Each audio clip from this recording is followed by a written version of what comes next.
Hello बच्चों। यहां लिखा है wheel of radius 1 metre is rolling without sliding uniformly on the horizontal surface. इस तरह के मोशन को हम प्योर रोलिंग मोशन भी बोलते हैं। Find the radius of curvature of the path of point on it's circumference when it is at the highest point of its path. Clear. तो चलिए इसके लिए पहले मैं एक डायग्राम आपके लिए बना देता हूं मैं, जिसमें मैं एक स्फीयर का प्योर रोलिंग मोशन आपको डिस्क्राइब करता हूं। देखिए इधर, यहां पे हम लोगों ने ये एक स्फीयर बना लिया। अगर प्योर रोलिंग मोशन में होता है तो यहां पे कुछ एक चीजें हम लोगों को पता होनी चाहिए कि प्योर रोलिंग मोशन के टाइम पे तो स्फीयर का बॉटम मोस्ट पॉइंट होता है, उसकी इंस्टेंटेनियस वेलोसिटी 0 होती है। जो सेंटर पॉइंट होता है उसकी वेलोसिटी आपके पास होती है v।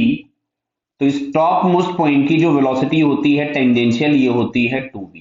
क्लियर। क्यों? क्योंकि हर एक पॉइंट की वेलोसिटी जो आपको मिलती है वो मैं वेक्टर फॉर्म में लिख दे रहा हूं। तो सेंटर की वेलोसिटी प्लस जो टेंजेंशियल वेलोसिटी होती है वो, ये दोनों हम लोगों को मिलती हैं किसी भी पॉइंट की वेलोसिटी। क्लियर है। तो सेंटर की वेलोसिटी ट्रांसलेशनल मोशन को रिप्रेजेंट करती है और टेंजेंशियल वेलोसिटी जो होती है वो रोटेशनल मोशन को रिप्रेजेंट करती है।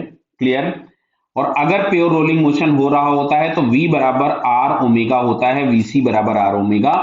और आर ओमेगा हम लोगों के पास क्या होगा? Tangential velocity at circumference point. Clear है। तो सरकमफ्रेंस का जो पॉइंट है वो उसकी वेलोसिटी अब यहाँ पे दोनों सेम डायरेक्शन में हो गए।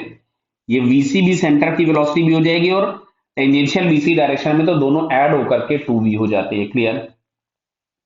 यहाँ पे जो सेंट्रीपिटल एक्सेलरेशन एक्ट हो रहा होगा वो सेंटर की तरफ में एक्ट होगा। बराबर है।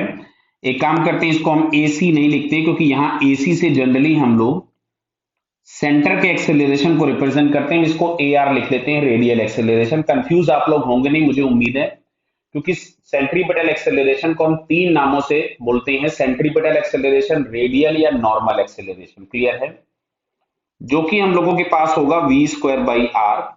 अब अगर इस टॉप मोस्ट पॉइंट की वेलोसिटी देखेंगे तो ये 2v है और इस वाले पॉइंट का रेडियस ऑफ कर्वेचर हम लोगों ने मान लिया कुछ भी r है।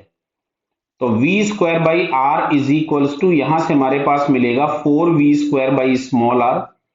तो v स्क्वायर से v स्क्वायर कैंसिल हो गया, तो small r is equals to मिलता है 4 टाइम्स कैपिटल R। और रेडियस ऑफ द स्फीयर दिया गया था आपके पास 1 मीटर। तो small r is equals to 4 into 1, यानी हम लोगों के पास फाइनली उस पर्टिकुलर पॉइंट का रेडियस ऑफ कर्वेचर जो होगा टॉप मोस्ट पॉइंट का, वो आपके पास मिल जाएगा 4 मीटर। क्लियर बेटा? Okay, all the best.